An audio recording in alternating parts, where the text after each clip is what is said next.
Taste വേർഡിലേക്ക് എല്ലാവർക്കും സ്വാഗതം. അപ്പൊ നമ്മുടെ ഇന്നത്തെ വീഡിയോ എന്ന് വെച്ചാൽ എല്ലാവർക്കും നോയമ്പൊക്കെയല്ലേ, ആ നോയമ്പിനെ കുടിക്കാൻ പറ്റുന്ന ചെമ്പരത്തി സ്ക്വാഷ്. അപ്പൊ ഞങ്ങൾക്ക് പകരമായിട്ട് ഞങ്ങളുടെ അമ്മാമ്മയാണ് സ്ക്വാഷ് ഉണ്ടാക്കുന്നത്. അപ്പൊ അമ്മാമ്മ എങ്ങനെയാ സ്ക്വാഷ് ഉണ്ടാക്കാൻ പഠിച്ചതെന്ന് വെച്ചാൽ അമ്മാമ്മ ഒരു ട്രെയിനിങ് ക്ലാസ്സിന് പോകുന്നുണ്ട്. ആ ക്ലാസ്സിന് പോയി അമ്മാമ്മ പഠിച്ചാട്ടെ ചെമ്പരത്തി സ്ക്വാഷ്. കമോൺ. നമ്മള് ചെമ്പരത്തിപ്പൂ പിച്ച് വെള്ളത്തിലോട്ട് ഇടാൻ പോവാണ്.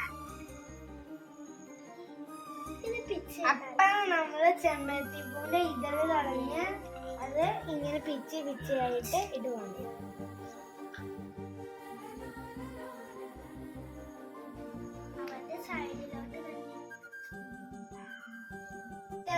ഇതളുകളെല്ലാം കളഞ്ഞ് വെള്ളത്തിലിട്ടുണ്ടെങ്കിൽ നമുക്ക് നന്നായിട്ട് കഴുകിയിട്ട് ചൂടുവെള്ളത്തിലിട്ട് ചൂടാക്കണം. ഇതിട്ട് തിളപ്പിക്കുക.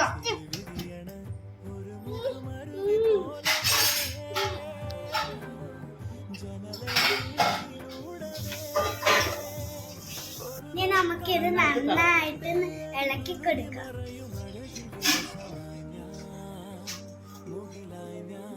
വെള്ളത്തിലിട്ട പൂകള് ഇപ്പൊ കളർ നോക്കിയേ.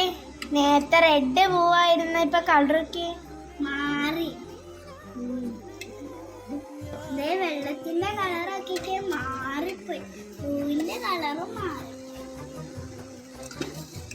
നമുക്കിത് തിളച്ച് കഴിഞ്ഞിട്ട് നമുക്കിത് ഈ പൂവുകളെല്ലാം വേറെ പാത്രത്തിലേക്ക് ആക്കാം. ഇത് പക്ഷെ ഓഫ് ചെയ്യണം കേട്ടോ. പൂവൊക്കെ എടുത്ത് മാറ്റി വന്നിട്ട് നമുക്ക് ഒന്നും കൂടെ തിളപ്പിക്കാം. അപ്പൊ നമുക്ക് ഇച്ചിരി ഇഞ്ചിയും കൂടി ഇടാട്ടോ.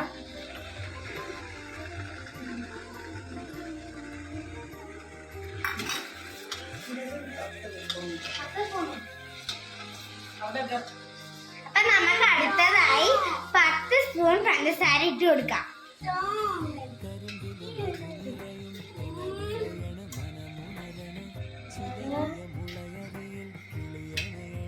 അപ്പൊ നമ്മൾ ലാസ്റ്റ് സ്പൂൺ ഇടുക കേട്ടോ.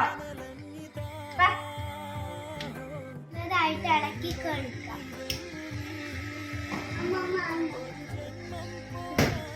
കഴിയുമ്പോ ഇതിനകത്തായിട്ട് ഇച്ചിരി നാരങ്ങയും കൂടെ ഒഴിക്കാം.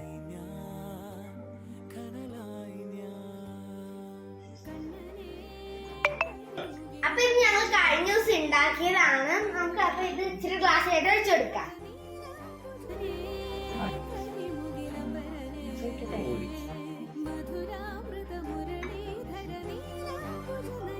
നമുക്കിത് ഇച്ചിരി വെള്ളം കൂടെ ഒഴിക്കാം.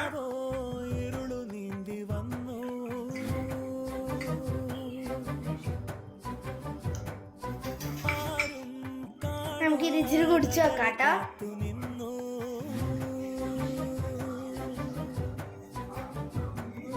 സൂപ്പർ. നമുക്ക് അന്തിയും കൂടെ കൊടുത്തു നോക്കാം.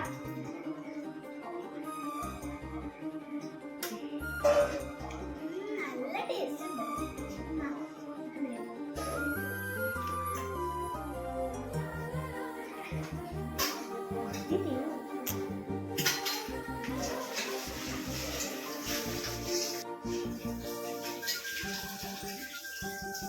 ഞങ്ങളുടെ ചെമ്പരത്തി സ്ക്വാഷ് എല്ലാവരും വീട്ടിൽ ട്രൈ ചെയ്ത് നോക്കണം. നിങ്ങൾക്ക് ഇത് ഈസി അല്ലേ? എനിക്കിത് വീട്ടിൽ ട്രൈ ചെയ്ത് നോക്കാം. എനിക്ക് ഇഷ്ടപ്പെട്ടെങ്കിൽ ലൈക്ക് ചെയ്യണം, ഷെയർ